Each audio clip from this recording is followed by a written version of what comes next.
Year of the Mecha continues, motherfuckers. Woo! That's right. Neff's not here this time because, as mentioned before, I've got a variety of co-commentators joining me for this year-long endeavor that I will hopefully see the end of. This time is a good friend of mine who's been with me co-commentating on several Let's Plays. The man formerly represented by the Matryoshka doll of cannibalism, Kaboom Dragoon. Guess who's Mech? Mech again. And good night, everyone. Yeah, that's as good as it's gonna get. I'm sorry, I tried to be funny. I fell face first in a landmine pit, and my cat's on fire. Yeah, it feels right at home now. Shit, it's not like I was gonna actually try. Why ruin the habit of a lifetime? Today's game, coming off of Assault Suit Valken last week, a pretty great Super Nintendo game, I gotta say. One that I think should be considered a classic. Definitely. Yeah. We're switching back over to the Genesis, doing what Nintendo don't. And that is host a mecha game that is somehow even weirder and more creative than that one was. Yeah, this game, I mean, looking at it now, obviously, it doesn't look that impressive, but at the time, this was one of the most visually impressive Mega Drive games around. Yeah, it was. I recall, kind of like in the days leading up to this, getting prepared for X-Ronza, which, yeah, you could already tell that was the name of the game. I have it in the stream title. Title screen even says it all. But kind of like a blog post, article, some sort of write-up, whatever you call that, I just randomly came across. Basically, like, the kind of preamble, like, describes something that I think is, like, a really good way of summarizing what the Genesis, what the Mega Drive represents, and how it's like there are two distinct phases of that system. Like, it's the sort of thing where the very first few years, because of how it came out, it preceded the Super Nintendo. Like when that system first came out, You know, it was technically more advanced than the likes of, like, the NES, and certainly more than the Master System, but you weren't seeing many games that really capitalized on what it was capable of. But then there's the second phase, which I'd say is, like, was transitioned into thanks to the likes of Sonic the Hedgehog, where you started to see games on the Genesis be like, no, we can do real fancy shit on the system, and we don't need some, like, Mode 7 sprite scaling bullshit to pull it off. You know, which includes stuff like, you know, like the later Streets of Rage games, basically all the major games that Treasure put out for this system, Konami's offerings, I'd say. Yeah, I mean, this does feel like a lost treasure game. Yeah, it's like this game, X-Ranza, I'd say fits squarely in that category of, like, the latter half of the Genesis life cycle. Like, it came out in 93. This came out the same year as Gunstar Heroes. And it's doing some shit that, like, that I think, like, you weren't seeing Treasure really pull off, I think, yet in the same way until a year or two later when they put out Dynamite Headdy and the Alien Soldier. Yeah, Contra Hardcore in particular was when they were like, okay, check this shit out. Yeah, Contra Hardcore was like them looking at Treasure and being like, oh, you think you can do better than Contra? We could do Contra better than Contra. I mean, obviously it didn't feel that way if you were stuck with the international versions where they took out, like, the 3 hit point system. But when you played it as intended, goddamn, that's a hell of a thing. The European version, which was Probotector, which sounds like some kind of robotic condom.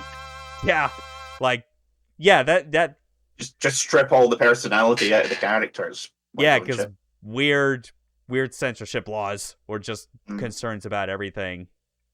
Yeah. So, and as you can see right here, a nice handy kind of displaying the options over here. Just like, this is also one of those Genesis games that uses the 6-button pad. Mm-hmm. It kind of doesn't make too much of a big difference, like, overall. Like, as you'll see with the main gimmick of this is that you can, with a 6-button pad, you can simultaneously control 2 different units, like your main mecha and then, like, a little kind of like support unit, yeah, which otherwise it would kind of, like, move automatically if you were playing with, like, the 3-button pad. Yeah, I played quite a bit of this when I was younger. I had a friend at the time who would come over, stay over the weekend, bring his Mega Drive with him. And he had the weirdest collection of games. It was this, Mortal Kombat, Moonwalker, and Splatterhouse 2. That's quite a mix, yeah. Yeah, that esoteric collection is shit. But he only had a 3-button pad. So, you know, I'm going to say there's probably some very good reasons why we never got past, like, stage 4 or 5, and it wasn't just the fact that we were 12. Yeah, it's definitely, I describe it, like, especially in comparison to, like, what we showed off last week with Valken, that this is a mecha game that leans way more on the esoteric. Yeah, this is sort of like a weird midpoint between arcade and simulation. Yeah. So, yeah, we're sticking with Type A because, you know, like, you shoot left and right by, like, pressing 2 separate buttons that turn you in that direction. We're doing it easy just because, you know, I actually want to show off most, if not all, the game as possible. Yeah, this game is tough as nails. Yeah, maybe even beat it to kind of make up for the fact that I gave up on the final level of Valken. Which I feel like, in hindsight, I should have been using the laser more often, because as powerful and war crimey as the napalm is, like, the hitbox, for whatever reason, just had a hard time hitting those foot soldiers, which was the biggest cause of my deaths. Anyway. Yeah, I think that the hitbox for it is semi-randomized. Like, it's got 3 or 4 different patterns it can use. Yeah, so, like, it's liable to miss more often than not on tiny enemies. But regardless, we got everything set up. Now, get ready to be amazed by what this game has to offer, showing off what Genesis does while Nintendo don't.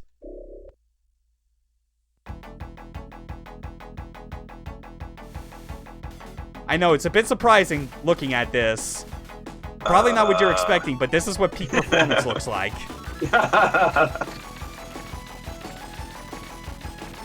Yeah, so this is explicitly based on Alex Kidd, for the three people who still remember that series. Yep. Yeah, we were talking as well about, like, the distinct phases of, like, Genesis games, kind of how they feel. Like, this is feeling very much like pre-Sonic the Hedgehog Genesis levels of, like, sophistication. Hey! Oh, no. Oh! Don't worry, he's okay. He's just all covered in soot. But you're at least as well getting, like, a kind of a look at what the general flow of, like, going through levels are, where it's like, it's not just about getting from point A to B, it's also, like, destroying, like, key targets along the way. You know, as indicated by the number and that mini radar that, like, shows an arrow pointing you in the direction that you need to go. Yeah, I remember when we first, with that little spiral there, when we first played it, we spent ages trying to actually get in there so we could collect the coins, because, you know, dumb kids. Yeah, which definitely should be noted, actually. I think just to kind of deal away with, like, any sort of lingering confusion if someone really is wondering, or did you really, like, hype this game up just to show us a joke? This is a secret level. This is something you only access if you do a specific button combination on the options screen and select easy. Yep. It's supposed to be Alex Kidd themed, but the generator enemies, or whatever you want to call them, look more like something from Fantasy Zone. A little bit, yeah. Yeah, once again, very early Mega Drive. But now we're getting into the real game. With vector graphics. Yep. Again, back in the day, this looked amazing. Mm-hmm. Looks even better with me, like, playing this on my CRT, as I am wont to do for these old games. You know, like the Slob Mask scan lines certainly adds to it. Yeah. And even, like, those vector wireframes do line up pretty well with kind of how, like, the sprites look for the targets that we have to kill. So here we go. First mission. Kind of explaining a bit more kind of, like, how this plays and whatnot. You know, in addition to the fact that, like, you have, like, A and C buttons for, like, shooting left and right, you don't have a jump button. You press up on the D-pad, and it just sends you flying, and you have to manage a boost meter as indicated by, like, that 3/4 circle that is in the bottom right. Takes a good bit of getting used to. Yeah, because definitely, like, the rookie mistake one would make with that is to just always hold in a single direction, but as you find that can, like that'll burn out on your boost meter really fast, and it's deliberately designed to refill very slowly when airborne until you hit the ground, at which point it's almost instantaneous. Yeah, you really need to learn to feather the jump pack. Mm-hmm. Which adds to the mecha feel, I would say, you know? Kind of like... Yeah. Which is another nice contrast compared to how it was in Valken, where, like, you had jump boosters, but it was the sort of thing where, like, there was obviously, like, an invisible timer on that, and it was very limited. A lot more of, like, the movement nuance that Valken had was in its roller dash.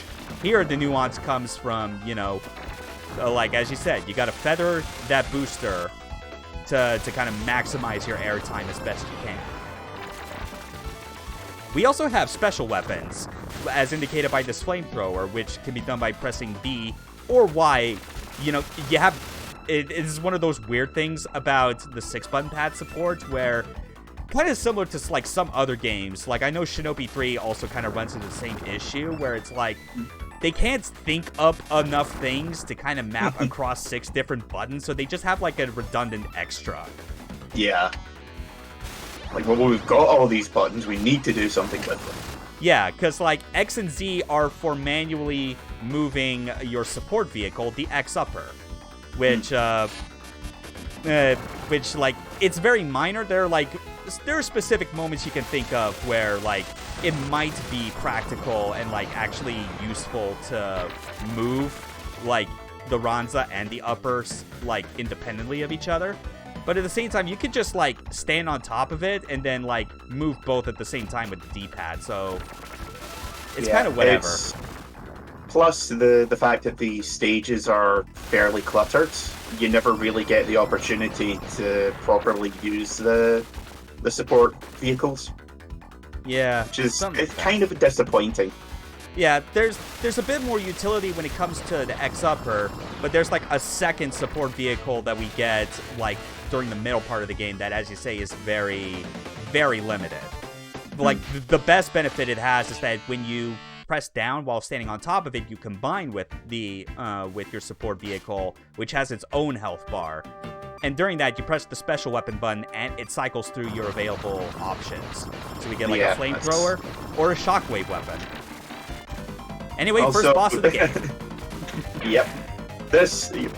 Take note, you don't get to see the upper part of this boss until the battle's almost done. Until you, like, blast off the legs, which is possible. Yep.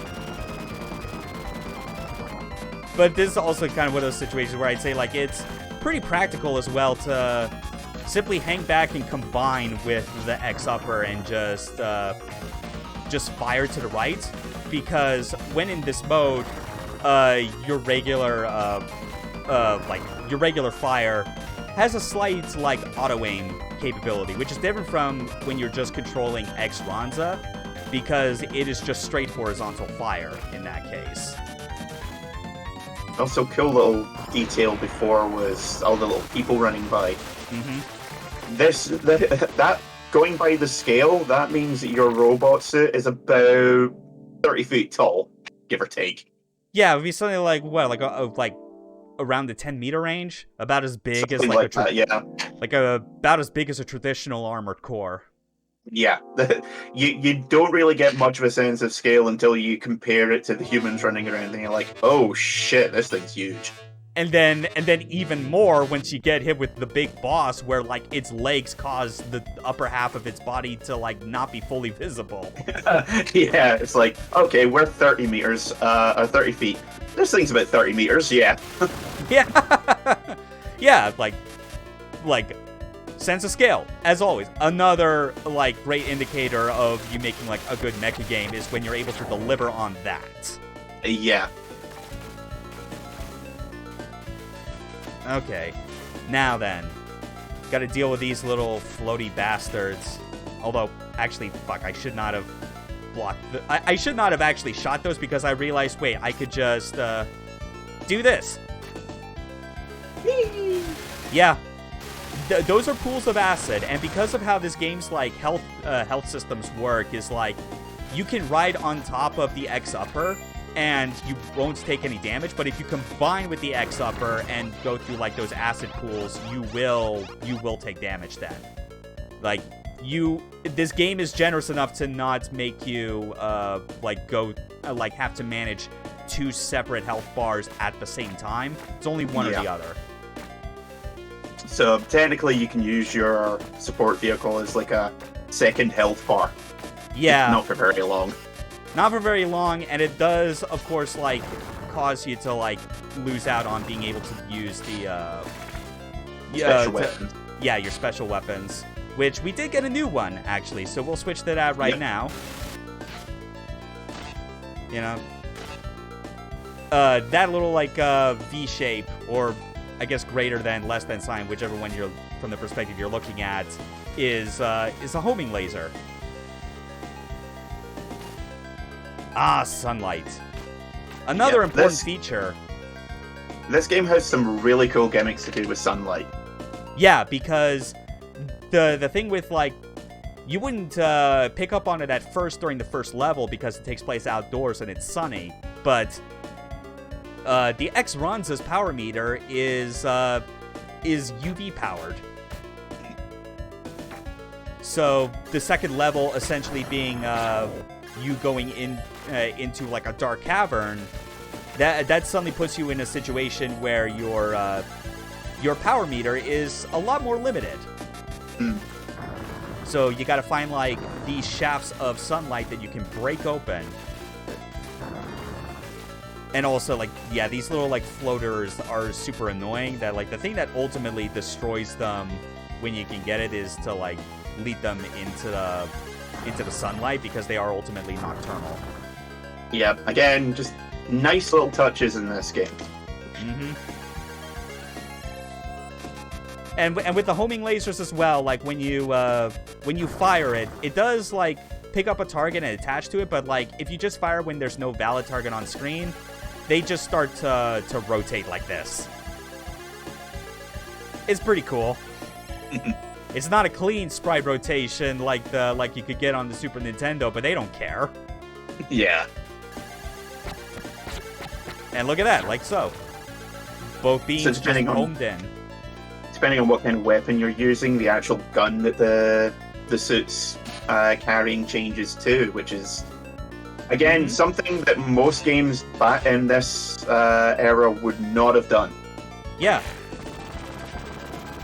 Yeah, like, and when you see some of, like, the other, like some of the later weapons that you pick up along the way, like, just the visual changes are especially cool. I mean, like, just wait till we get, like, the Falcon.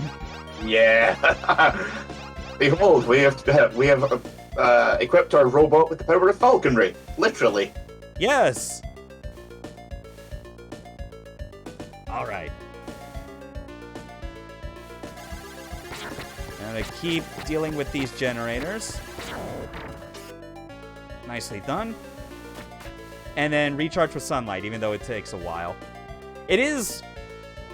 I don't know, it's... I guess you could say it's like a similar problem that Valken has for, like, most of its runtime in a lot of its levels, but can also be, like, a blessing depending on your skill level. And it's like, because there's no time pressure or, like, any other factors that come from, like, enemies constantly coming into, like, your view to, like, actively engage, like, the game kind of gives you a lot of room to, like, try and take things as slow as you can. Yeah, there's a lot of non-linearity in this game. Mm-hmm. Even though, like, these levels ultimately have, like, an intended form of progression, but the idea is that you're still working towards the same overall goal, and that is destroy the targets. King Kuma in chat saying, "When's the Tech Romancer stream?" Months from now. It'll go. Yeah. Yeah, we did a stream last year, was it? Yeah, it was part of the Sega Dreamcast grab bag. Yeah, where did a quick playthrough of one of the characters of Tech Romancer. Yep, as you aptly described, Boss Boro in primary color. Yeah, that was... mean, you've got to, really. Yeah. Yeah, it's... I felt like it was important because I knew... I did contemplate briefly on that, like, you know, did I want to do Tech Romancer again, even though I showed it off on stream, or did I want to do maybe, I don't know, Cyberbots, you know, the other Capcom mecha fighting game. But I still felt like I like Tech Romancer a lot more, and I still feel it's unique in the sense that, like, it is one of the few games that could be, like, played on this year-long series that I'll describe as being primarily super robots. And doing a fairly good job, I think, of, like, translating that, like, super robot kind of sensibility into a video game. Because most of these, like, they very much, like, go all in on wanting to be, like, real robot inspired. Yeah. Okay. We get to this next generator. Well, but still got to be very careful to, like, not destroy too many of, like, these little blocks as is, just because the floaters are so frustrating. In fact, I got a better weapon to deal with these, I think. Should have been really using this a bit more, but I wanted to give the homing lasers their time to shine, especially because by the time we get our next weapon, they honestly become kind of obsoleted. It's the Falcon, for obvious reasons. Yeah, there's two weapons in the game which completely break it in half. Yeah, well, three I would say, but one is like a super secret final final weapon that it only happens on the final level and is hidden behind like very specific and bizarre like unlock conditions. But when you see how powerful it is, it actually makes a lot of sense. Yeah. Also, I took way more damage on that than I should have. Yeah. But it's fine. We're playing on easy difficulty, and the game, like, as long as you're making, like, your, I have to work, but I'll be hanging around Arclight and other dude. Thanks, Kuma. Yeah. Yeah. I'm other people. Don't Yeah. let anyone tell you I'm not. I'm at least one other person. You are at least, at this moment in time, through visual representation alone, some otaku dickhead with Gordon Gekko hair. You know, I'd like to say that wasn't true in real life. I really would. Oh no! I just wanted an excuse to like pull another one of like the many quotes from Travis Strikes Again out of my ass because that game was amazing in just all the different writing it had. Now, well. it's pretty much the main difference between me and Travis right now is I don't have a scar over my eyes, not with I'm wearing regular glasses, and I don't have fantastic sideburns. Other than fair. that, Okay. There's a weird little cutoff. What? Oh well.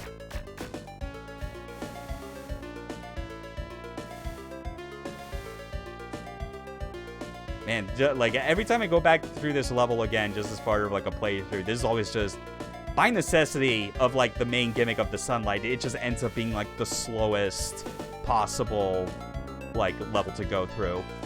yeah. I mean, they like I think half the stages in this have some kind of light dark mechanic to them. Yeah. But this one, I mean, I've seen speed runs of the game, and even those even then, it's like, yeah, this is going to be the longest level in the game. It's like that. Yeah, because like we get like some nighttime levels later on, but you still get like, but they're still outdoors, so that technically means you still get like a recharging power meter. It's just that you know, like there are other like light sources that seem to be giving off enough UV energy or solar energy, I suppose, to make that possible. I think the difference might be that just the recharge rate on that is like not as fast as it is in the first level because you're in broad daylight. Yeah, the game gives you a lot of opportunities, even in the darker levels, to keep your power meter, you know, filled. But some of them you actually have to think about. Yeah. Hi, B-Man. Yes, cat. Well, we're not playing as a cat, but cats are good. But you know what's also good? This fucking parallax effect right What? here.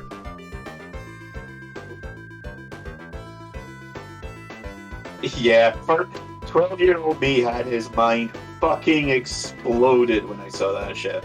Like, Treasure didn't get a parallax effect this good until a year later in Dynamite Heady.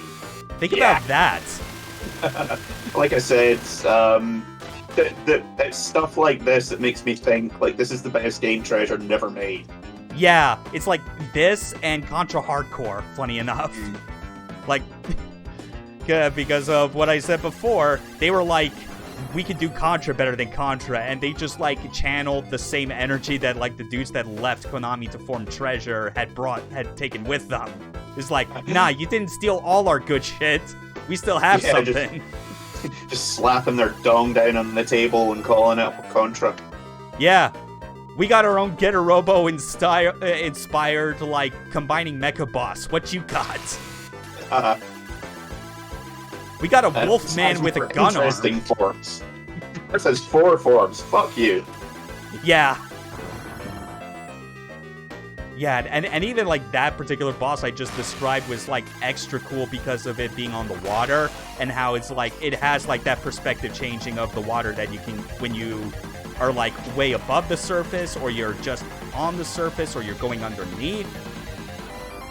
Yeah, it's really just them flexing on pretty much every other developer for the Mega Drive at the time.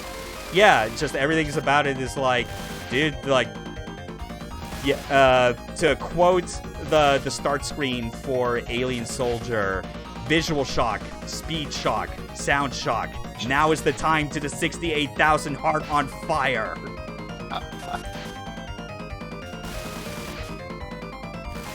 Never knowingly overselling. Yeah, for Mega Driver's Custom. They knew, like, Suginami knew who he was, like, advertising the game to.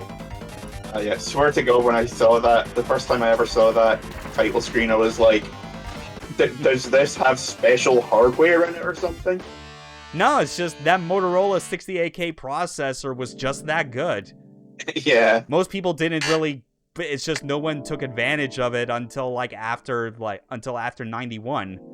When the Super Nintendo came out and was like, we should probably try harder now. Just being mildly better looking than an NES game doesn't cut it anymore. Also, B-Man asks, why a flamethrower? Because why not? Because war crimes. Yeah, pretty much. I mean, we used the napalm launcher in the last game for the first week. So yep, here's our second support vehicle. I forget the name of it because it doesn't tell you what it is, but it's just like a ship that floats overhead and gives support fire. It's kind of not that special. But this also has another cool gimmick with the whole sunlight. You don't get any like recharge to your power meter when you're beneath the tree cover, underneath the foliage. But once you go up above, tree canopy is actually blocking the sunlight. It's a simple detail, but it's the sort of thing that even games today wouldn't think of. Yeah, it's insane. Anyway, now we got like one of the best weapons of the game. Let's switch over to it right now. Now we have a third robot buddy, and he is our best friend. He is a flying robot buddy who's more useful than the actual flying robot buddy of this mission. Suck it! There we go. And there's like some interesting nuance as well that goes into like how it behaves, because you just press the button and it launches it. But basically, when it's active, that's when it's like draining the energy meter. And as long as there are any valid targets on screen, it will always go to those targets. If there are no longer any valid targets on screen or you move away from them, it just automatically returns to you. So the challenge then becomes getting a situation where there are enough enemies on screen at all times constantly while moving forward like this. You're getting as much bang for your buck as possible. Totally.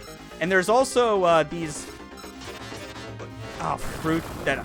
fuck. I'm bad at trying to grab them because you have to shoot them is the thing. And like your Mecha Hawk, your Falcon doesn't like home in on them. Like it's not a valid target for them. And you have to catch like the falling fruits before it lands on the ground so that you can get some health back. Obviously, I screw that up and I use the continue as a result. But it's whatever. We got 3 more after this. It's fine. See, I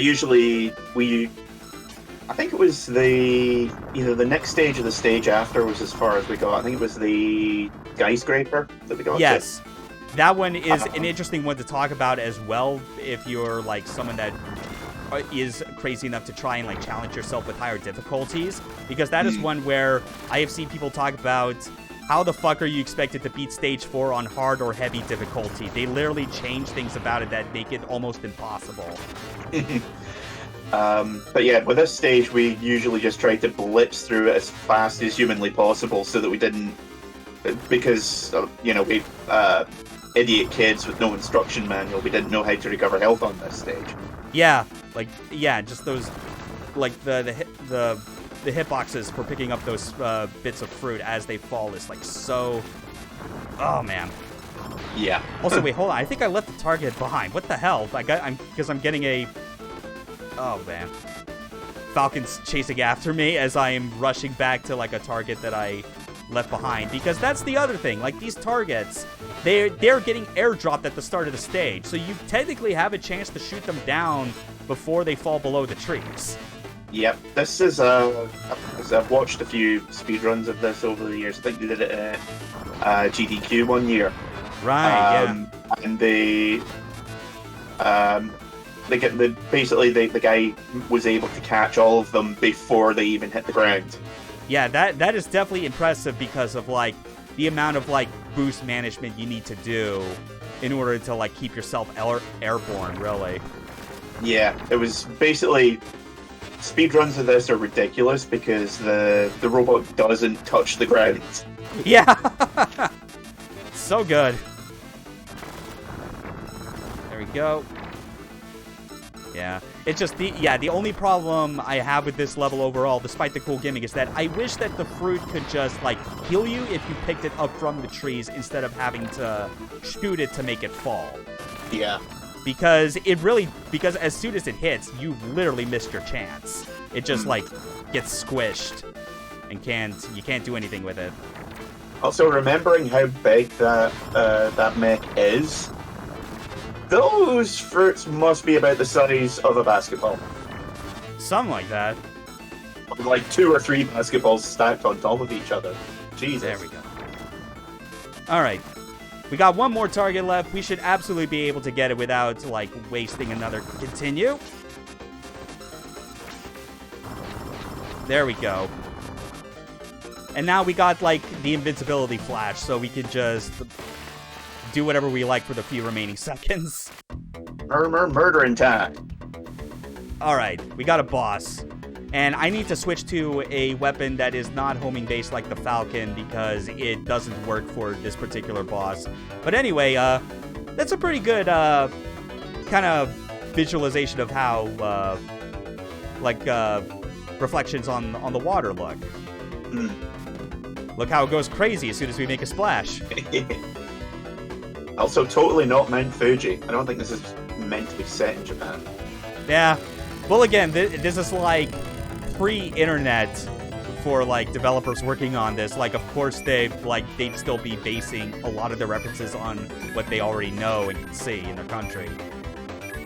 Oh God, I remember this boss. This thing took forever. Yeah, there's a way that like you can basically get through this first half by if you just hold the fire button. Like, it takes a long while, but like those tentacles are shooting out projectiles that will eventually rotate their aim to home in on you unless you keep shooting at it. You know, at which point they stay in place. But the eye barely stays open for most of it. So even the best of times, this boss takes forever to do properly. Yeah, the second phase goes a lot faster by comparison.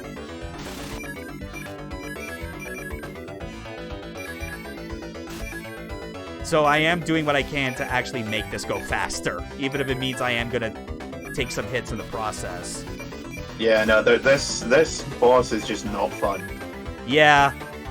I do kind of respect how it looks the most Contra-y of all the bosses in this game.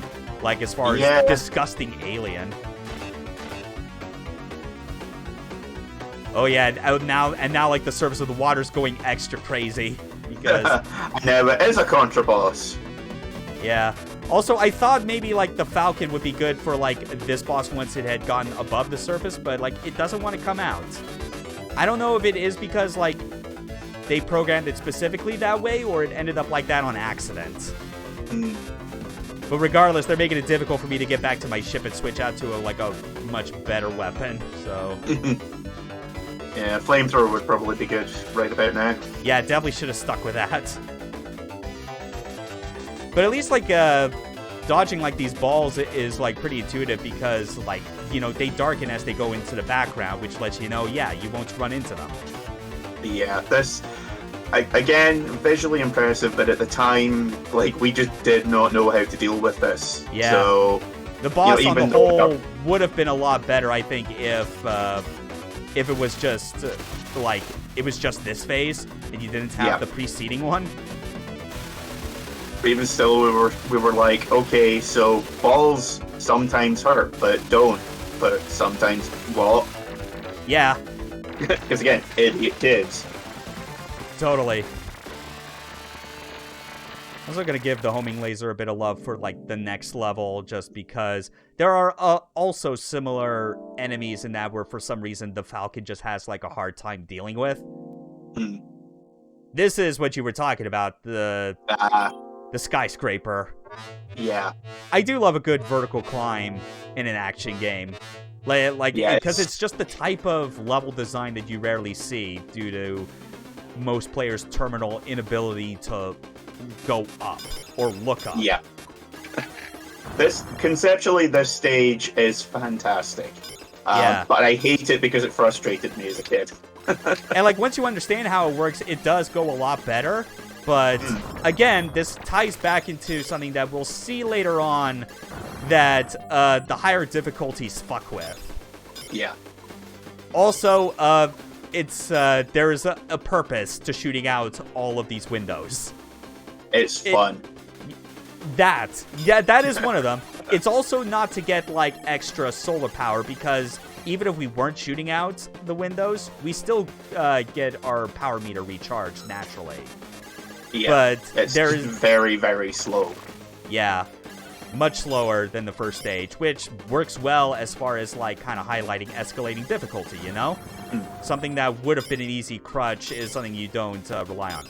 Anyway, these pads, those do not appear on, like, on the higher difficulties. The idea is that they're supposed to give you a reprieve to, like, quickly refill your boost meter without having to land on, like, these specific ledges, you know?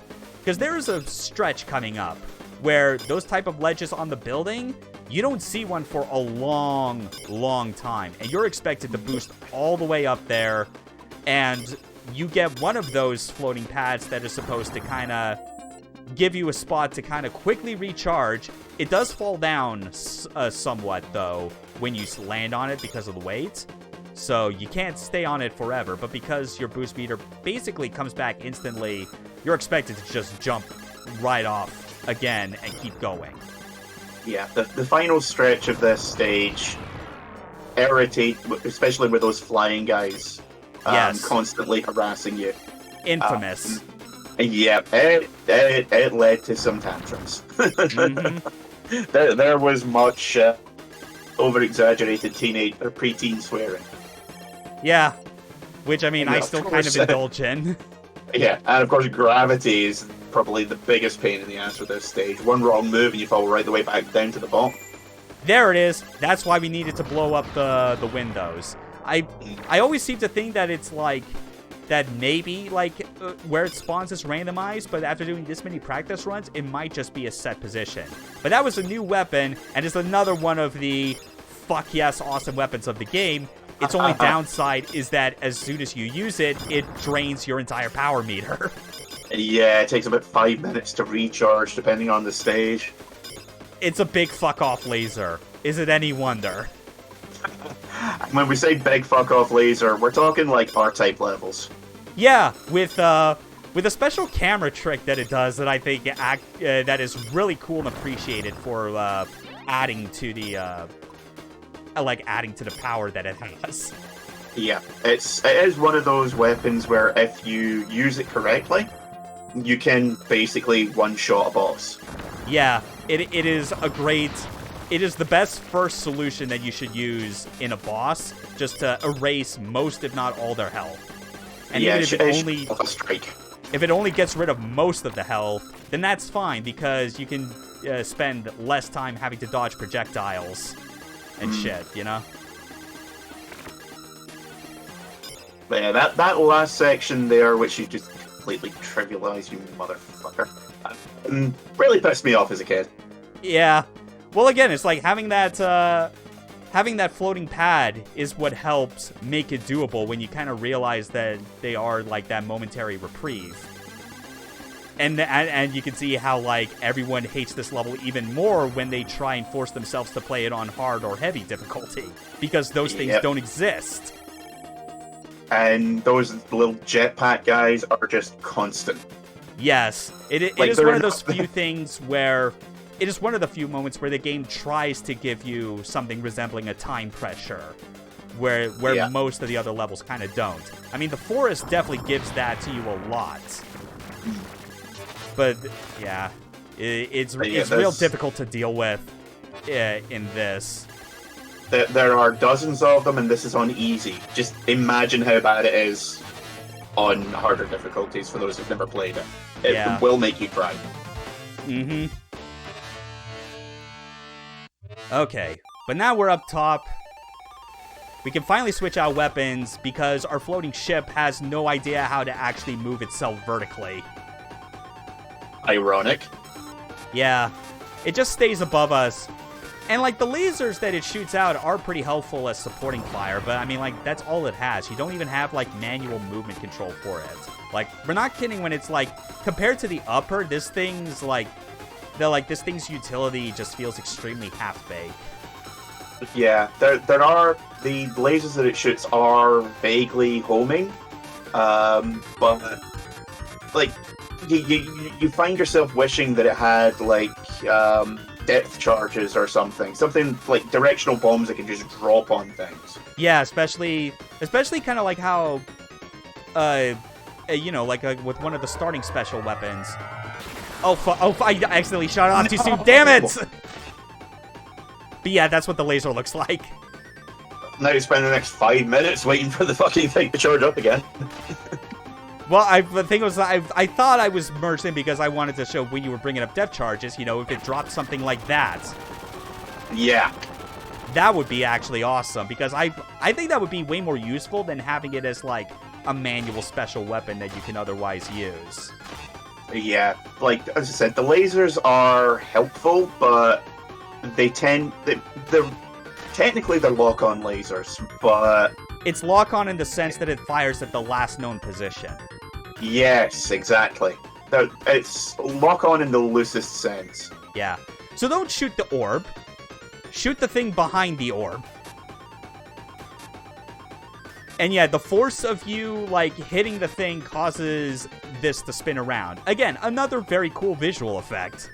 And, like, just all these sprites they had to draw just to give off, like, the semblance of rotation and have it be believable. But here's how to trivialize the boss. Well, as long as you don't do that, what I just did. Yeah, the power meter's also filled. Oh yeah, that's right. I just switched back to the Falcon instinctively because I knew I would want it ready for, like, the next phase, but whatever. Fire the big gun!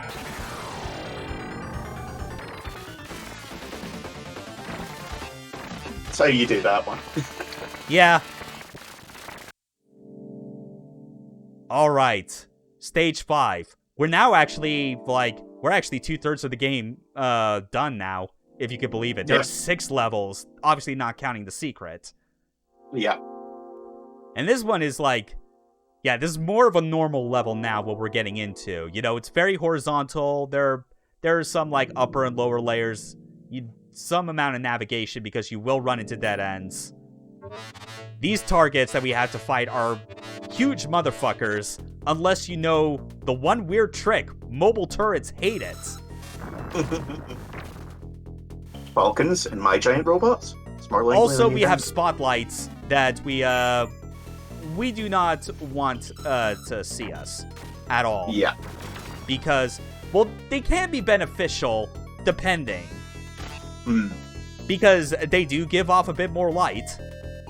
Yeah, there's a weird risk-reward thing because the spotlights are the best way to recharge your power meter. Yeah. But they spawn enemies behind you. Yeah. With really annoying ones, little claw guys. Yeah.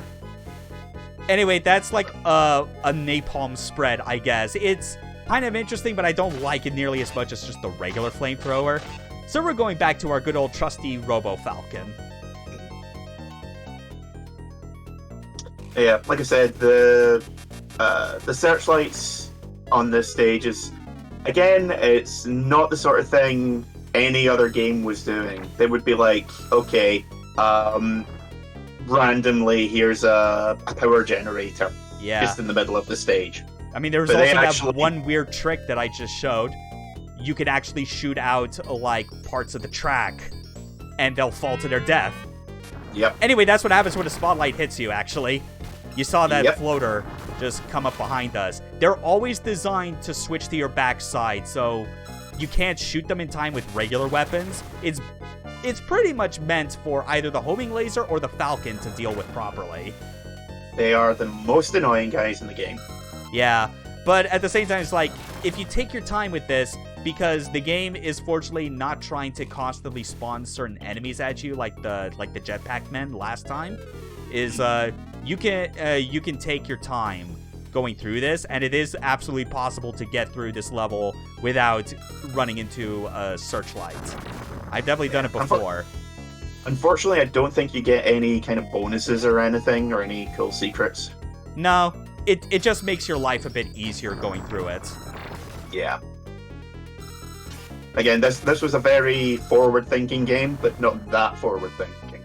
Yeah, still worth a play if you were like down for like the kind of games that the Genesis was good at and wanted like a more unique spin on things. Because Oh no, absolutely. This is really a very unique game, not just for the console, but for the time period. yeah, it still does a lot to exemplify how like, you know, the consoles of this generation were very good for like specific games if you were their target audience for it, you know? Like, you know, Nintendo's got you covered with the Super Nintendo, assuming you are down for their first-party games or the various games that Capcom and Square Enix were putting out. Especially the latter Yeah. if you were an RPG fiend. Oh, absolutely. I mean, I got a SNES primarily because of Secret Mana back in the day. It was actually... I was torn between getting a SNES and a Mega Drive because the SNES had Secret of Mana, and the Mega Drive had Comic Zone. Yeah, And but the thing is, like, when you really... There's you a really weird got down sliding to- doors moment there where Yeah, when I you- went for Comic Zone and I'm a completely different person now. Yeah, that would be... Yeah, we would just not have met at all. Oh. Or probably I would have judged you tremendously that we would have sworn off all communications. Oh, okay, so this guy's really into No More Heroes and the fuck, why has he got a Youngblood tattoo? Oh no! Oh no! But yeah, why it's like... does he have a shrine devoted to Rob Liefeld? This just isn't right. Yeah. But yeah, like, in comparison, you know, people would kind of like clown on the Genesis thinking, oh, all it really has is Sonic and that's it, just because of that brief moment of like, you know, being like the mascot rival to Mario. But it's like, no, the reason you got a Genesis, much like the reason you would get a Super Nintendo for 3 types of games, you also had similarly 3 types of games that if you were into those, you wanted a Mega Drive. It was either for the Sega games, the sports games, or the action games. Arcade ports. The first half of the Mega Drive's lifespan was like, it was, if you wanted to play home conversions of arcade games, it was the only place to be. Yeah, and you know, they were still heavily compromised compared to their original, but you know, it's something. Yeah, I mean, I remember when Final Fight came out on the Mega CD. Didn't look anywhere near as good. Soundtrack was completely different because they went for Red Book Audio. But Oh yeah, that's people right. were crowing about it because it had 2-player, and it had Guy without needing to get a completely separate edition. Wow. Okay. Yeah. Because if you remember, Final Fight only had Hagar and Cody available until they released Final Fight Guy, which had Hagar and Guy, but no Cody. Right, yeah, like the tradition of you have 3 playable characters in a beat 'em up really was not a thing in the initial Final Fight. Yeah. You either had the super strong guy or the all-rounder, which, you know, like, people have generally been like, yeah, Guy, if you were going to do that, Final Fight Guy should have been the one that came out first. Speedy Guy, strong guy, like Rival Turf did that. Yeah, that's true. But it's also the sort of thing where you realize after the fact that, yeah, in a beat 'em up where you're limited to like only 2-player co-op, like having 3 characters is a good way to incentivize replayability, because that means you actually have like player combinations that are more than one. And yes, I'm taking my time hanging around here because there is a health pack, but the way health packs work in this game is that they convert your power meter into health. And I want to get my power meter as close to max as possible before I pick that up because I am so close to death. Like we said, this game can kick your ass if you're being like reckless or just not at all prepared for what it's throwing out at you. And that's even on easy difficulty. But like this game still falls into the category of like, you know, like the third category of reasons you would get a Genesis is the action games, you know, arcade ports or otherwise. Like the power of like the Genesis CPU like helped it a lot, which ironically was the thing that the Super Nintendo was like much weaker at. Like I think to the point where I think Nintendo had like the choice of like probably a more powerful CPU before deciding to kind of go lower on it just to keep costs down, because we all know how Nintendo traditionally is all about having lower cost on or not, like have lower development costs so that they could sell it at a higher price and make a profit. But here it's like everyone always just focused on like the obvious of the divisiveness of the Genesis sound chip. You know, you got people that either love it or just absolutely dislike it compared to how much better sounding Super Nintendo games were. Yeah, I mean, for me, there's no question the Super Nintendo had the better soundtracks, but I think that was primarily because of how it was used. My understanding is that a lot of the sound fonts that were used for the Mega Drive were taken from like a sort of generic pack, essentially. Yeah. So everyone used the exact same instruments, which led to a lot of the electronic farting noise that everybody loves. And heavy bass. But you go and listen to, just off the top of my head, Streets of Rage, the original Streets of Rage soundtrack. No Farts uses the bass perfectly. Yeah, Yuzo Koshiro was setting an example of how you do things sound-wise on a Genesis. Yep. I think, to be honest, you would be easily forgiven if you were like, well, he's the only person that actually knows how to do this shit. Yeah, but he didn't do the soundtrack for Shinobi 3, and that game's soundtrack kicks ass. Oh, no, absolutely. Yeah. Whirlwind and Itaden still, like, living rent-free in my head. Absolute I prefer the original slightly more, primarily because of the boss fight theme, but, you know, it's much of a muchness. Oh yeah, Revenge of Shinobi's boss theme is pretty good. I definitely like it more than boss themes in Shinobi 3 as well. Anyway, time for another boss, which means another prime opportunity for the big fuck-off laser. Also so a very cool scrolling effect here going through this tunnel. So here's Seven Force. Not quite. I mean, it looks like one of the Seven Force forms, but that's it. That's all it has going for it. Yeah, it just looks so much like Crab Force. Yeah. Not to be confused with... Shit, I'm feeling ashamed now as a treasure maniac that I don't remember all the names of Seven Force's different forms. Between Gunstar Heroes and even in Alien Soldier when they brought that back, because those actually have like different names that are like more like mythological, like monster inspired. Like I know there's a Medusa Force. Yeah, I think there's a Pegasus one as well. I don't remember the ones from Alien Soldier, but I remember most of the Gunstar ones. And here we are, the final level. This is going to be a good one. And you're also going to see, for the first time, something that even the sole walkthrough that this game has on GameFAQs doesn't even know exists. Like, I only saw this because of like a long play that actually showed that this exists. Mode 7? No, not Mode 7. We're not on Nintendo. Anyway, here's a tertiary feature. You can kick enemies if you just run into them while facing them. this is tied to the unlock condition for the final special weapon.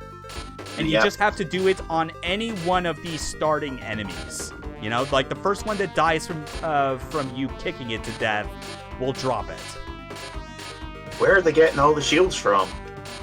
It's a mystery. It's a mystery. There it is! Yeah, this is the other weapon that breaks the game. Yeah, and it's also the game that really highlights... It really put into stark contrast to me that the influence of Blue Comet SPT Lasner runs way deeper in games than I had initially given credit to. It's more than just Arrow Flash. We now have VMAX. Yep, if used right, you can completely run through this stage, taking no damage and obliterating everything. Yeah, because it not only creates a damaging field around you, but it also makes you invincible, which I think is also tied to like the usual like logic the game has as far as determining invincibility, because your sprite flashes, yours and like the X-Upper. Yep. Damage sections, not anymore. It's no wonder they saved this for the final level, because this would just like this would make the entire early parts of the game a non-factor. Yeah, this actual stage normally takes about, 10-15 minutes to get through? Yeah, it is a lot longer. Speedruns do it in 2. Yeah, they really highlight that, like, that this is just another one of those levels where without the VMAX, which is what I'm calling it, because that's what it is, it just would, you just have to be way more methodical. And you still get moments, even to the very end, of kind of highlighting, oh yeah, no, there are still areas where you'll be handicapped in your ability to recharge your power meter because you go through literal dark hallways. Yep. And you can still fire your guns, of course, even when you're using the VMAX, you know? Why would you? You don't need to. I mean... You are... Oh, yeah. Oh, God, you just saying that right after I finished unlocking all the alternate moves for the characters in Streets of Rage 4 from Mr. X Nightmare. Shiva's, like, character select quote, "I don't need weapons. I am the weapon." That's such a good game. It is. I'm so glad I got those alternate moves unlocked as well, because it means I can finally, like, play the main game again and remember what those levels even were like. Because I've spent a disproportionate amount of time on Mr. X Nightmare. Such a good mode. Yeah. Very good. Seriously, I just love how ridiculous this is. And again, just bringing back Assault Suits Valken as, like, the contrast is, like, I did the little trick that Messiah loves to do in like, their various games. I mean, like, they did it in Lanos 1, and same for Valken, where just the idea of, yeah, you just go through the first level without shooting anything except the boss, and you unlock the super weapon. But here's, like, this game's more sensible. It's like, no, you have to do this weird esoteric bullshit on the final level, and then you get the game-breaking weapon. Yeah, Messiah also did, Gun Hazard, was it? The action front mission game? Oh, was that them? I didn't realize. Pretty sure, yeah. I might be wrong, but I've always thought it was. And I'm pretty sure that has some really weird unlocks for various weapons as well. Would not surprise me, thinking about that, yeah. Oh yeah, we also got, like, a boss now in the background who is just firing at us from the background. Yep. That's not going to get annoying at all. Well, I mean, we do have this. I'm talking about in a normal playthrough. Oh yeah, that's true. Yeah, like, good fucking luck if you didn't realize that you have to kick the starting enemies to unlock this electromagnetic blue shield. That turned... It's a really nice touch whenever you're hiding behind any of the pillars or anything that would normally block your power recharge, like those. It dims the screen. Yeah. Also protects you from those shots. Providing a shield. Yeah, it's... Again, small details like that, absolutely love them to bits. Yeah, like, they're Yeah, like, even if they aren't, like, the absolute most insane thing you could come up with on the Genesis, it goes to show that, like, just the developers of this game were not wanting to, like, simply rest on just a mechanic or two they established early and have that be the whole game. They wanted to, like, put as many spins as possible on what they had. Yeah, it is literally just going, okay, we've added this. What's the next logical point for it? Yeah. Let's get my energy meter back up again before charging through these floating mines.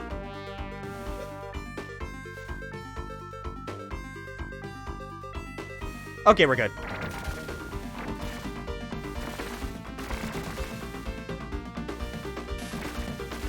Completely trivializing that entire section. Yep. Okay. Alright, and now we take the time to wait. Also make sure that we are not, the X-Upper is not directly inside the, like, that laser floor. Because the boss is on the other side, and we do need to have our big fuck-off laser ready, as per tradition. Full health as well. Yeah, like, for the final level, when you're in the brightly lit areas, the game really is, like, it's as generous with, like, the health, with the power meter recharge as, like, the first mission was, you know? Except this time you've actually got some good weapons to use. Yeah, here we go. Fire the big gun! And then this dude apparently has an R-type force. Yeah. That claw force. Yeah. I've played a lot of God, what a R-Type good Final. series.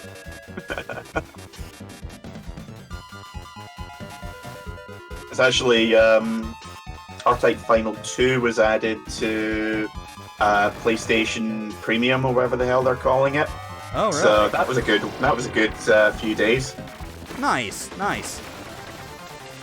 Yeah, I got R-Type Final 2 on PC and the DLC. Unfortunately, the DLC legally costs acquired. extra. I guess I should also clarify. Hey, I'm not because- here to judge. Yeah, that's fine. There's a lot of DLC and it costs a lot. It is, but I mean, whatever. It's more content. Stuff Yep. that reminds you of, like, the history of the series. Anyway, now for the final part of the last mission. Does kind of look like a slightly giant R-Type. Yeah, it does, a little bit. Definitely the kind of shit that you would see, like, in an IREM shoot-'em-up. Oh, yeah, that's true. Yeah, they are adding, like, a R-Type Tactics 1 and 2. Like a kind of Cool. remake collection thing. Yeah, that's awesome. I'm not big on a tactics game, but I know, like, that's a plus for the people that like it.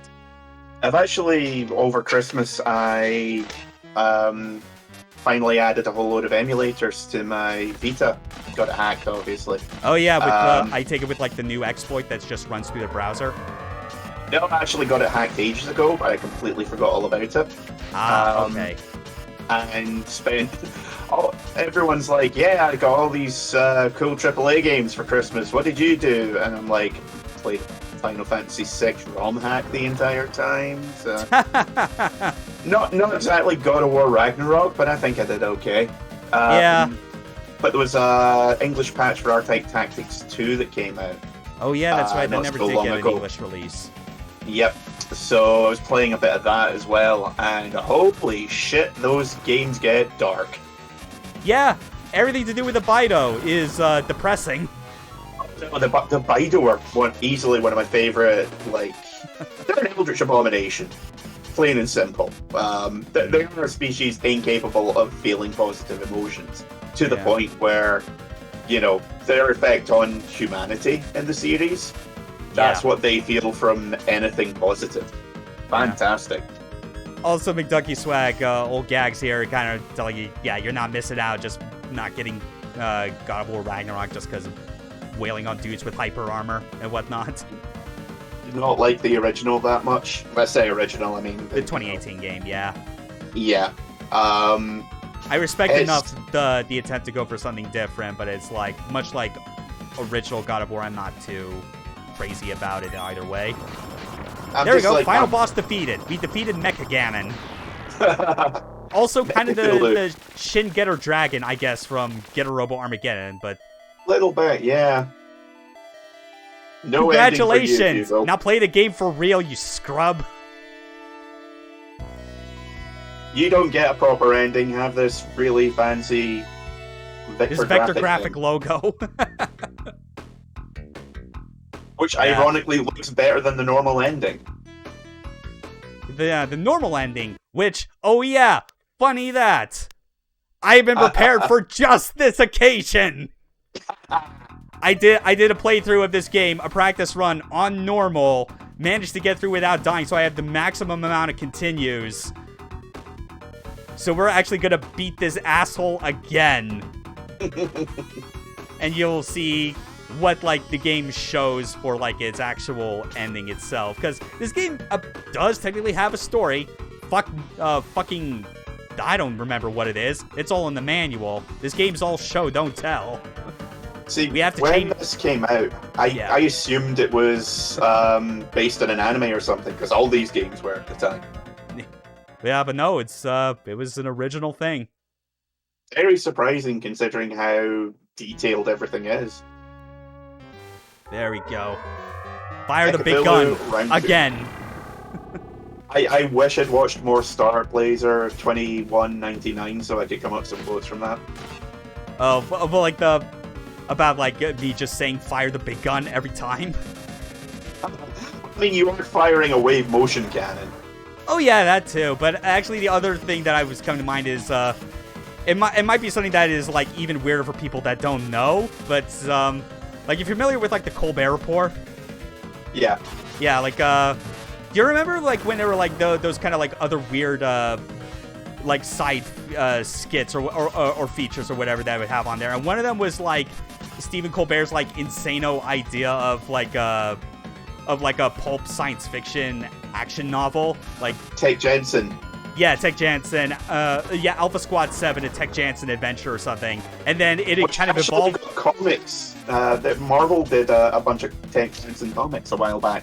Oh yeah, but the thing was like what extended from that was Colbert going, yeah, so like my book Alpha Squad 7, a Tech Jansen adventure, got that adapted into an animated series, which of course he obviously voices Tech Jansen.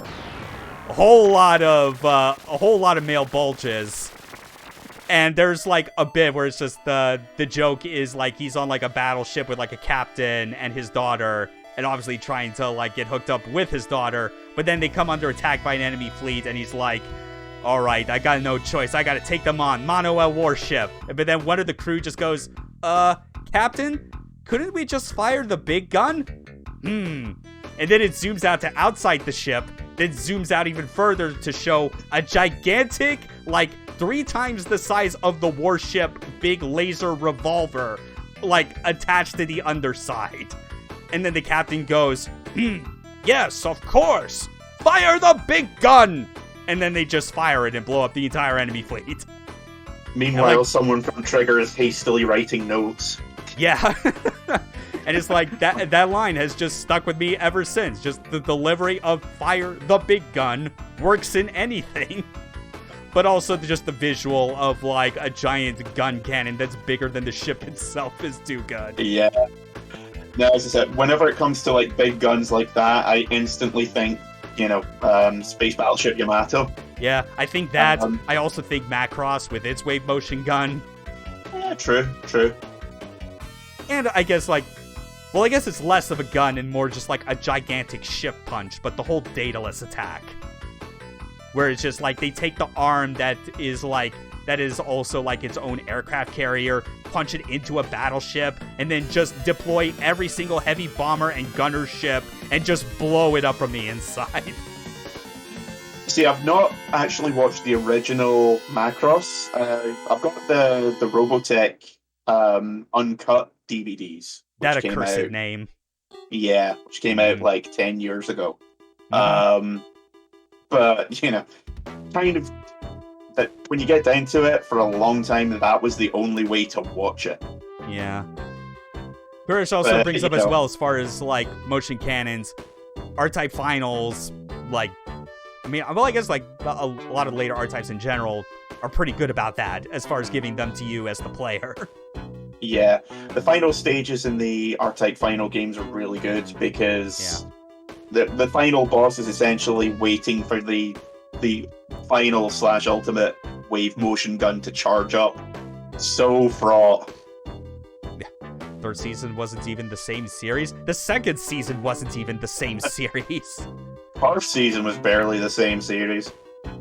Yeah, first season certainly did a lot of damage to try and like make people think Min-Mei was never a good character. Yeah, I mean, there's a reason why for anime fans of a certain age or a certain era, no matter what, they will insist that she is a terrible person who only has one song. And they also somehow think that Macross isn't about the music in equal measure as the mecha. And then you show them Robotech, Macross 7, sorry. Yeah, Macross 7, in which music is the most powerful force in the known fucking universe. Which has a guy controlling a mech with a guitar. Like, some kind of insane Guitar Hero war criminal. Well, no, like, not war criminal, because Meki Basara is a pacifist. He doesn't shoot guns. Oh, that's right, yeah. He doesn't shoot guns, or he tries not to physically assault people, but when he does, instead of becoming, like, just horribly, like, depressed and traumatized at what a monster he's become, he immediately blames the person he just punched, for it's like, you made me punch you! How dare you make me not be a pacifist? And somewhere over on the side, Bright Noah's just like, yes, interesting. Yeah. Yeah. There's only one tool I have that kills fascism, and it's music. Yeah, he has this machine kills alien fascists written on the side of it. Yeah, just... God bless Basara. Than the original, but... The man who plays music for its own sake, and nothing else, and continues to pursue that. Even to the point where the majority of the time in the OVA, Macross 7 Dynamite is just... the supporting cast wondering, where did Basara go, as he just fucked off to some random part of the galaxy and is still playing music with a ukulele. Yeah, that. He played music in front of a mountain as a child because he firmly believed his music would be strong enough to make the mountain move. No, Basara. When we say that music has the power to move you, doesn't usually apply to inanimate objects. It doesn't, but it does apply to, like, an ancient, indescribable devil that is sucking up all the spiritual energy from the galaxy in the final episode. That's not quite the same thing! No, but it's fucking rad! Yeah, I've never I'm gonna move it today! The mountains! The universe! Listen to my song! Yeah, I've never been the biggest Macross fan, but he is just one of the coolest characters. He's like a super robot protagonist in the wrong universe. Yeah, it is just like... Yeah, they really do a good job of, like, they do the thing that I feel a lot of, like, Gundam series, especially the alternate universe, non-Universal Century stuff, like, does a bad job of doing, where they invariably play up the Gundams to be these all-powerful things that they might as well be super robots, but it's just so horribly clashed and taken, like, way too self-serious, I guess, about it, that it just does not feel like... It feels like the superness of, like, those alternate universe Gundams does not feel earned. Like, it's still a big reason why I bounced off of, like, Gundam 00 early on into Season 2 when I realized where that bullshit went. Well, I mean, there's multiple reasons as to why 00 isn't liked. I think... I would say what happens in Season 2 is a distant, like, 3rd or 4th place compared to, I don't know, the characters. What, you don't like someone identifying as a Gundam? Yeah, for some reason, like 24 episodes of some dude going, "I are Gundam!" doesn't really fill me with joy. It's maybe I'm the one who's at fault asking for more from my protagonists. Yeah. But I think the dumb dramatics of it, at least these days when I think back on it, probably I think resonate with me a bit more than the likes of, say, Gundam Wing in its, like, melodrama. I mean, Wing obviously would get, like, more recognition just because it was, like, the first Gundam to, like, get proper localized and, like, pushed around the world. You know, it was on Toonami, so it's got that nostalgia push to it. Say the difference is that with Gundam Wing, like, you watch the first episode where Hiro Yui tears up an invitation in front of the girl that handed it to him. Yeah, you see that, you know exactly what direction this series is headed in. It is pure schlock melodrama and does not pretend to be anything else. Yeah, that moment is Tomino approved. Yeah. Yeah, there's shit like I feel like there was like an interview bit or something from like somewhere years and years ago where he's like, yeah, like he's not involved directly in any of the other Gundam series besides the ones he's directed, obviously, but he's still aware of them, gives their blessing on occasion. Like he gave his blessing to Imagawa. Yeah, for like when he was making G Gundam, he gave him his blessing to be like, I want you to destroy Gundam. And he only made it brilliant. No, he turned it back into what Robot series used to be before 1979. Yeah. But then it was like, I think there was an anecdote where it's like he saw the bit at the end of episode 1 of Gundam Wing, and he loved it so much just because, yes, this is the kind of drama I like. Yeah. It does not pretend that it's anything other than pure schlock melodrama with a side of but basically with a side of soap opera. A bit, yeah. But I think it's just like, I feel like there's still some bits you can kind of get out of that with 00, but I think what 00 has to its credit, I think, is because, like, it doesn't start out with the usual divide between Earth and space, you know? Which obviously Wing has. And is like a big crux of, like, Universal Century. Like, at the start of 00, it's still everything on Earth. And, like, the reason, like, I bounced off of Season 2 was how it just, like, oh, you use the setup of Season 1 to basically go back to the usual, like, classic Gundam tropes, but even worse. Yeah. Also, watch out. There's aliens coming. Yeah, I keep forgetting that movie exists, and I try to forget every time I hear the part about there being aliens. Yeah. There's a reason why, I've seen a lot of people who are like, yeah, I liked 00, but the movie made me retroactively hate everything. It's like the Mass Effect 3 of Gundam. Yeah. Like, they somehow were able to tolerate Season 2, but then, but it's just like, no, Bandai was still able to come up with, like, one more worse thing to challenge them. Whereas, I choose to believe that 00 just ends with the end of season 1 and goes into a completely different Gundam show because the whole point of Celestial Being is that they are absolutely terrorists. Yeah. I do not believe for a second that there could have been anything possibly noble about them as opposed to or sympathetic, which is what you can say about the situation with the pilots in Gundam Wing, where it's like, yeah, no, we're fighting against Earth government oppression, which obviously isn't that much different from, like, Zeon's whole spiel, except for the fact that, you know, they're space Nazis. Yeah, I mean, Gundam Wing also had a good thing of, like, let's be honest, the main characters are terrorists. Yeah. There is no two ways about it. Yeah, they're terrorists with nothing else to, like, really do as far as, like no real stake or investment in anything resembling a normal life for them. It's like, this is just what we are. Yeah, several of the characters are like, yeah, Hiro Yui is pretty much nothing but a bomb on legs. Mm-hmm. He'll blow up his own mecha if his CO tells him to. He has the most Gundam kills across the entire series. He might as well be a Zeon ace. Yeah. But the only Wing pilot I feel is, like, remotely tries to be close to a regular being is Quattro, and even then he gets like a whole despair saga, like, in the middle part of that when, like, just he feels like the colonies don't care about him anymore.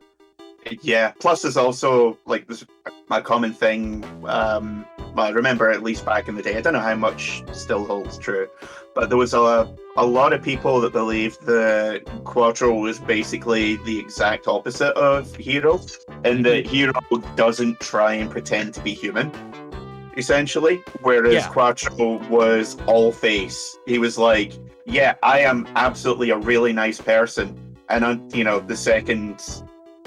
Like, he doesn't need to pretend to be like that. He's just like, no, I'm basically like Hero. Yeah. And Kurish also bringing up another good point with all this Gundam talk and how bad it's gone. Just the direction Gundam Seed went, and how, like, the notoriety of Destiny is in equal parts to Ban Presto actively trying to salvage it into a workable plot for Super Robot Wars. I think with, certainly with Double O, but also with Seed. Yeah. Like, one of the things that the Super Robot Wars games they get accused of is boiling every character down to like 3 personality traits at most. Yeah. The problem is that the characters in those 2 series are so broad. They actually, it was almost like, shit, we have to add things to these characters to make them worthwhile. Yeah. Fuck, what do we do? And it's like, oh shit, and our fan fiction game suddenly became a fixed fiction. Holy fuck. Anyway, you get to characters like Hiro Yui, who, again, is basically like, fuck you, I'm gonna kill you. And, what'd you call him, from Double Zero, literally, they didn't need to do much to turn him into a caricature of I Am Gundam. Yeah, Setsuna is just, that's his whole shtick. Because, I can't remember, it was one of the international series. Yeah. I can't remember which one it is. But his entire personality is basically like, yeah, fuck you, I'm going to be in the engine bay with the Gundams. Okay, do you not want to be around? Fuck you, Gundams! Yes. I feel at home when I am with Gundams! Okay, but there's other robots. Fuck you, Gundams! How do the people in those games react to Hero being as he is in Super Robot Wars? Probably about the same as he always is in Gundam Wing, at least when thinking back on it, where it's the simplification of the personality and nuance, and then they just get the kind of humor, the dark humor behind yeah, this is kind of a fucked up dude.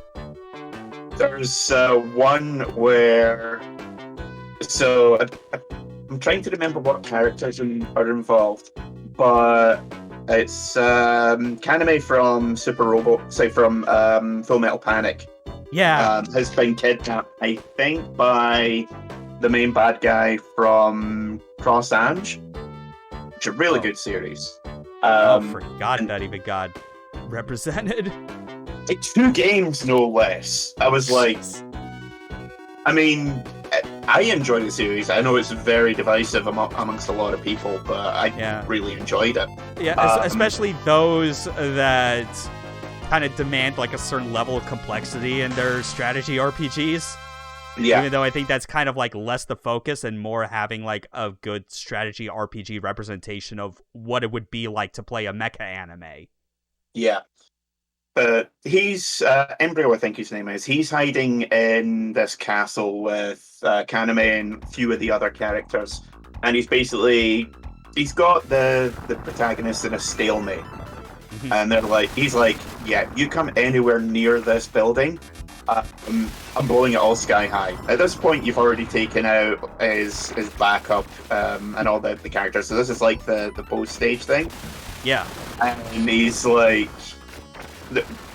yeah, I've got you guys in a stalemate. There is nothing you can do.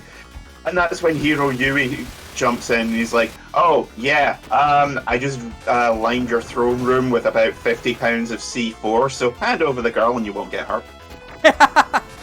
Yeah. He psychos the psycho. It's brilliant. It's so good. There's another bit as well where he runs into Lelouch from Code Geass. Oh. And it literally is half a dozen text boxes of ... Lelouch ... Hero ... and everyone else. I feel like you can throw Kiriko from Votoms into the mix, and he would also join in on the ellipses. everyone's just watching them like, they've been like this for 20 minutes. Who's going to make the first move? Are they awake? Yeah. Are they breathing? Check if they're breathing. Yeah. Also, when the Super Robot Wars involves G Gundam is a fun time too. But I think obviously like the biggest fun time whenever a series gets involved in Super Robot Wars, which is the most obvious, is Evangelion. Not because Evangelion is an amazing masterpiece, because as I have gone on record for multiple years, it's not. It's just elevated in Super Robot Wars because you actually get to see the series join in on the fun as all these other classics. And also give Shinji a proper support network. Granted, because, can't read Japanese, and I hate playing games with, like, a story guide next to me. Yeah. Cannot do it. Same. I've not been able to play many of the games in which Eva is a part of, mostly the PS2 games. Yeah. But the International Trilogy has some of the rebuild of Evangelion movies in them. Mm-hmm. And I am so disappointed that we haven't been able to get the final movie in one of the Super Robot Wars games, because that goes off the fucking chain. Oh. Like, the last movie is just the most glorious car crash you will ever see, but a genuinely enjoyable one. It's so like par for the course for Eva. Yeah. It always has to end in disaster. Yeah. There's one point where, spoilers, but in one of the final, in the final battle, Eva starts transcending different realities to the point where the clash occurs in a studio which looks like they've been filming Godzilla. I wonder where they got the idea for that from. It's like, what you described is just like, I feel like my mind is interpreting this as the Japanese equivalent of the final fight scene in Blazing Saddles. Yes, that is exactly what it is. Oh, man. Even involves a cinema. Yes. It also sounds as well like the most classic Gainax thing possible, like the parts of Gainax that went on to become Studio Trigger, you know? Like that would not seem out of place in something like a Fooly Cooly or Abenobashi. Oh. Like, if you took a complete Eva box set, the Fooly Cooly Blu-rays, the Fooly Cooly manga, ground them up into a fine paste, snorted and injected that directly into your brain. Yeah. That's what the final rebuild of Evangelion is. I know a lot of people who, like, personally, I didn't watch the final movie for ages because the third movie is one of the worst things I've ever seen. Yeah, I mean, like, I've not watched it because it just because of, or any of the rebuild movies, just because I've been wanting, like, enough distance after the final movie came out that, like, all, like, the discussion and hubbub about it would have passed, so I would not be, like... So if there was a situation where I would be, like, bringing up with people, hey, I'm watching through this now, I wouldn't just be getting assaulted with, like, comments and opinions from Eva fans that I don't give a shit about. Yeah. First movie, I generally watch it. Whenever I'm rewatching the series, I'll watch that instead of the first half dozen episodes or so. But that's only because I'm so familiar with it. Yeah. The second movie, genuinely good. Mainly because that's where the series starts going off the rails. Yeah. Third movie, I needed to do additional reading just to understand anything that was going on. That's stupid. Oh. Fourth movie, before it came out, I was like, right, this movie is going to need to be two movies in one, just so they can explain what the hell happened in the last one.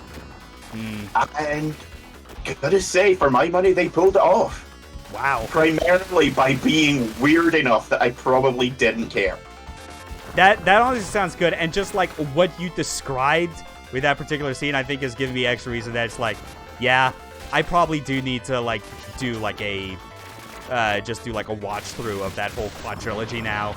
I mean, yeah, even if it means sitting through the third movie, which I've heard like enough bad things about that I'll probably be braced enough for it that and also just because my opinion on Eva as an overall series is so middle of the road anyway, that it's like, even when I was hearing from people that was like, oh, it's so bad, unlike the actual Evangelion TV show, it is like, You really do it a lot to forget what episodes 25 and 26 were, right?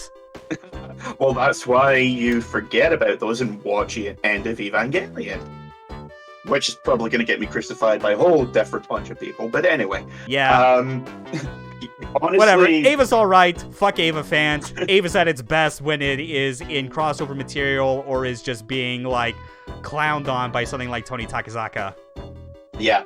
That last half hour, 40 minutes or so, you will either think it is complete nonsense or the best thing you have ever seen. There is no middle ground.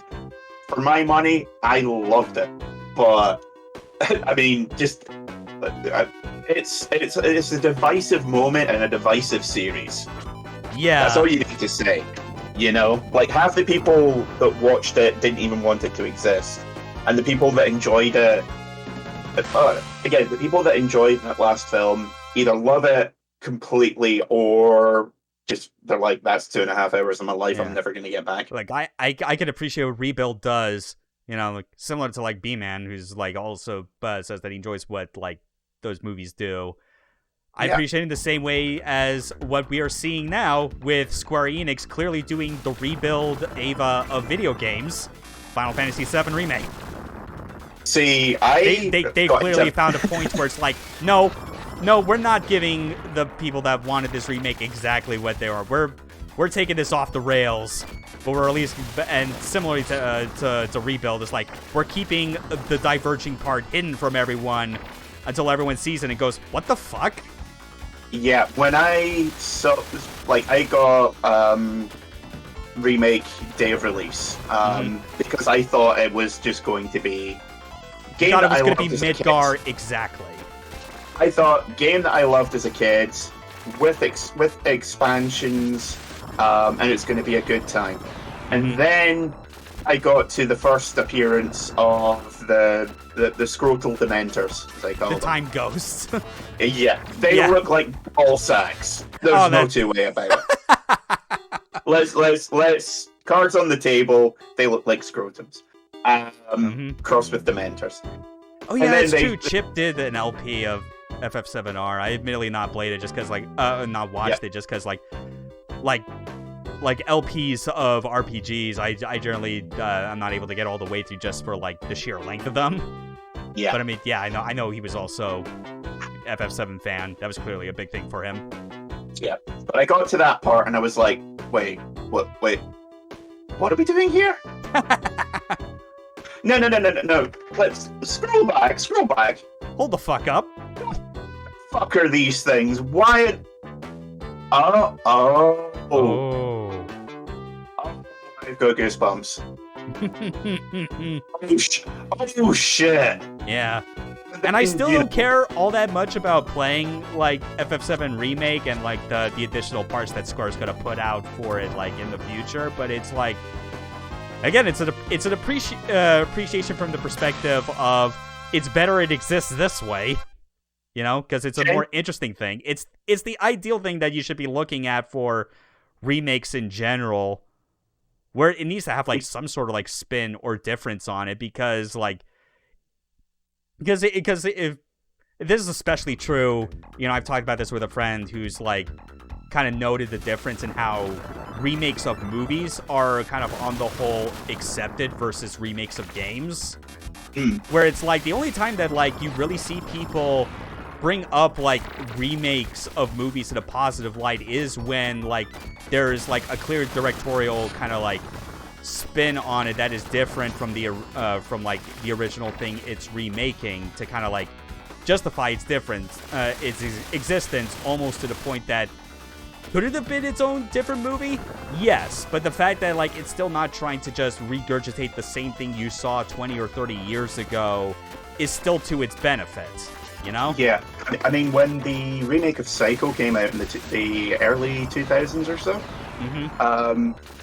the guy that did it, Gus Van Sant, he's kind of known for being a bit of a weirdo auteur filmmaker. Yeah. And he had a good bit of clout from the movies that he'd done previously. So people were like, okay, this is a guy who likes doing weird, thought-provoking movies. What's he gonna do? Oh, he's doing a remake of Psycho. Okay, well, that could be interesting. This is one of the most famous thrillers of all time, and okay, he's doing a shot-for-shot remake. Yeah. Why? Meanwhile, one of the more positive examples you can point to for obvious reasons, The Thing from Outer Space versus John Carpenter's The Thing. But with Psycho, it was actually kind of an interesting thing, because apparently he did it as sort of like a weird art project. To see how accurately he could recreate it, to a science. Basically, yeah. He was basically saying, okay, we are doing this. We are doing it to within an inch of its life, but I'm basically showing how you can't make the same cake twice. You can use the same ingredients. You can use the equivalent, modern day equivalent of the actors and actresses that were involved in it, but you won't make the same movie. And that is a very, very postmodern approach to that type of remake. It's like I could see how it would not land with people, especially for those that want remakes to justify their existence by not being shot for shot the same thing. But also that argument you described as far as his thought process and whatever is, it still by its very nature is different. Yeah, he turned what, by all rights, because if you remember the early 2000s, they were filled with remakes of horror movies, and 90% of them sucked. I can think of maybe 2 that were any good. And he decided to not just turn it into a weirdo art project, but also he basically went, I'm doing this so no one else can remake Psycho. Because if you go to any movie executive and you say, right, I want to remake Psycho, they'll go, we did this before and it was fucking dire. Yeah. So he's basically not just getting his weird thought experiment out, he's also essentially protected Psycho from terrible remakes by doing a terrible remake. I'm in awe at this weird, convoluted plan that the guy's come up with. Yeah, that is... It's the weirdest shit, and it is so cool. It's you respect it. You have no choice but to respect it, even when knowing full well from an artistic standpoint that it is not a good product. It's basically as close as we'll get to a real-life Springtime for Hitler. Yeah, God, could you imagine if he also did the same thing where he just, raised more money than actually needed to spend and got away with fraud? No, he's no Uwe Ball. Oh, yeah, that's true. He was really the only one that managed to pull that off until German laws basically changed enough to, prevent that. So he's like, fuck it, I'll go back to my regular old art movies now, no longer dealing with this video game shite. Besides which, Gus Van Sant actually made movies people wanted to watch, not just for the sheer fascination of horror. Yeah. Oh yeah, and you bringing up Springtime for Hitler as well also reminded me in terms of just because I always bring this up as well when it comes to remakes, I actually really like that 2005 remake of The Producers, which I know was obviously based on the musical, the Broadway musical that was done in the early 2000s. But it's again, another example of even though it has, same characters, even a lot of the same dialogue exchange and comedic beats, because, Mel Brooks is a comedy genius, 100%. The musical numbers still do a lot to make it feel different, And also, a kind of slightly meta without being too on the nose about it, the fact that it's a musical about putting on the worst musical imaginable. Yeah, I generally don't really like musicals, which is probably the main reason why I've avoided it. But yeah, and probably also maybe added to the more mixed critical reception it has compared to the 68 original. But I still think it's still fun even on its own merits, just because I can appreciate good musical numbers, especially if they have a tinge of comedy to them. Just to let you know that it doesn't need to be so self-serious and dramatic in the music. It's it is inherently silly that we're telling a story and then the characters just inexplicably break into song and dance. Just roll with that for the lyrics. Fuck it. Guten Tag, Hopklop. See, the problem I have with a lot of musicals is that fundamentally I just don't like the songs. It's why I don't play a lot of rhythm games either, simply because the music that they use generally isn't to my liking. I mean, off the top of my head, there's like maybe 3 that I really like, and one of them is Repo, so that's pretty much a gimme. Oh yeah, and then of course I think I'd even mentioned off the top of my head that like on occasion, like in addition to like the remake movie, I even did get to see later on like an actual stage production of the producers.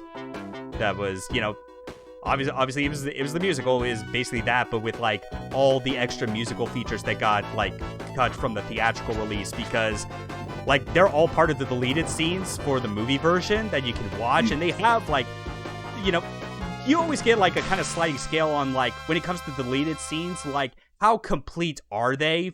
Were they ones that they actually did finish, or were they ones that were just kind of, you know, missing some key footage because they were halfway through before realizing that this was a bad idea? But it's like, no, they had every single musical number from the Broadway production. They filmed and acted it out for the movie. They just weren't included because they realized after the fact, if we put this in here, it will be as long as the stage production, which probably means it would have been upwards of about 3 to 4 hours. Yeah, I was going to say the stage production, not including the intervals, about 3 hours. Yeah, and the intermission. And I mean, musicals just don't get made these days. So, yeah, you know, which 3-hour musical, that's asking a lot of the audience. Yeah, and like, yeah, it's a tough thing because it's like it's for the better if like these sort of things do still get made for the sake of variety, even if it's even though there are going to be like some audiences that like just don't bite for it. I mean, like I'm not a musical fiend. Like if there's one where like there's enough musical numbers to it that like still stick with me in a positive way, then like I'll still watch it. Yeah.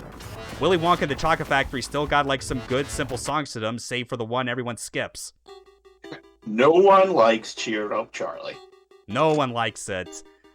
Like, even actually, though, like, me and my girlfriend were watching it a while back. Mm-hmm. The Blu-ray has karaoke mode, so you can sing along with all the lyrics. I think I remember hearing about this because I actually watched like a Red Letter Media video that was just talking about the movie, and it was like, yeah, there's karaoke for every song except Cheer Up Charlie. Even the people putting together the Blu-ray understood. Yeah, even they're like, you know what? This is too sappy and like bland of a song to be as entertaining, whereas like everyone just wants to sing the Candyman can. Yeah, and you know, the song is fundamentally his mother saying, you know what? Don't bother having any dreams. This is as good as life gets. Yeah.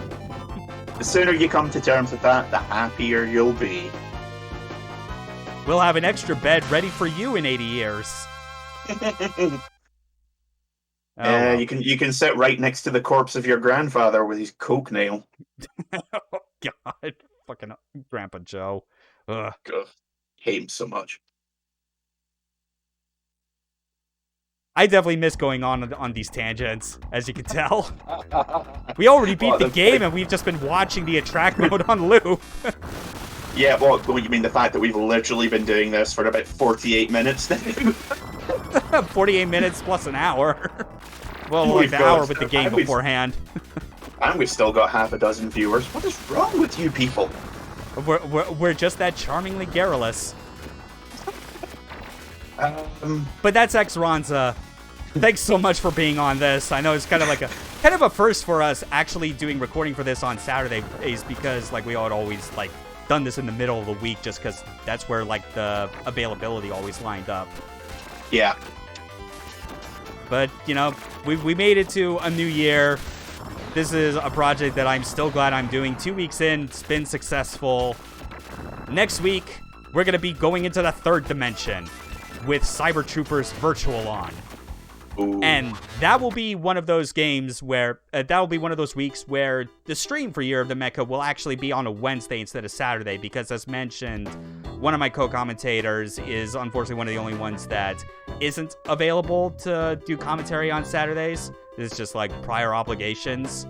So, but they're available for Wednesday, and the time slot works. So it'll still be the same starting time as we go through a extremely pivotal mecha game, an extremely important game for the genre, and probably like the most influential as far as like, if you play a 3D mecha game, chances are it is taking like some direct or indirect cues from Virtual On. Oh yeah, I mean the later Armored Core games, especially 4, might as like you could plant that those mechs in the gameplay in Virtual On, and it would probably still Virtual work. On gameplay would do a lot to like make playing as a next feel better, but I digress.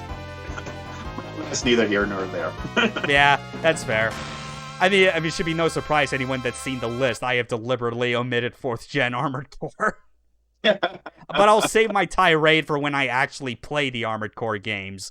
For now, next Wednesday, you get to appreciate both a version of the arcade Virtual On, because, well, there were some technical shenanigans I couldn't get around, so you'll be confused as to why I'm playing the PS3 version. But you'll also get to see the Saturn release. So you at least get to see 2 time period appropriate versions of Virtual On and compare and contrast, you know, what the arcade experience was like, and as well as what Sega tried their absolute best to recreate on a weird platform that wasn't designed for 3D at the start. See, what you really want to be doing is you want to be firing up a copy of Yakuza Kiwami 2 and playing the arcade version from that. Oh man, could you imagine if that's how we just started the stream, where it was like, yeah, we're playing Yakuza Kiwami 2. Yes, this technically is a mecha game. Shut up. No, seriously, we're gonna walk into Club Sega and you'll see. Power move. Whatever, it's still not as much of a power move as like when I get to Oratorio Tangram, and that's going to be 3 different versions of that Virtual On game. Oh, Jesus. Yeah, that's an interesting one when it comes to showing off the revisions and like console releases. See, I've only played that once, so my knowledge of the game is incredibly limited. Yeah. Other than the fact it's like something like 80 characters or something when you include variants in. It's something, that's for sure. Like it is probably the densest in terms of content, but also the hardest, which is why I've never touched it. Oratorio Tangram is still, like, at least from what I've been able to glean, still the like most competitively viable Virtual On game. It's like you look up tournament play for the series, like the game that's still headlining it the most is that one. Yeah, it might as well be the only one that exists, as far as like hardcore players are concerned. Yeah. I mean, you still see some people that also might be focused around like Virtual On Force, but Force is a weird one, just because. Well, not as weird as Mars.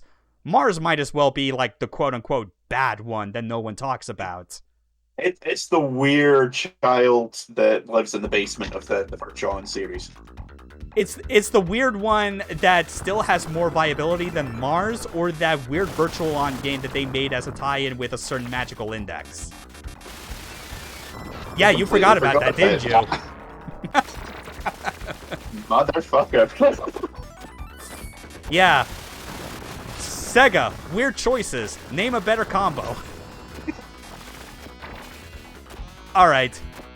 Have a good day, everyone. We have taken up enough of your time talking about, admittedly, most of it when we were sitting through this attract mode. We were still talking about mecha-related things, so we're 60% on topic. This is normal for us. Actually, no. This is staying on topic for as long as we did is unusual for us. Fair. All right. We get weirder. Real weird. We could talk about Laserdisc and how I technically won a listing for it on Yahoo Auctions Japan, but we're out of time. Goodbye, everyone. Game over.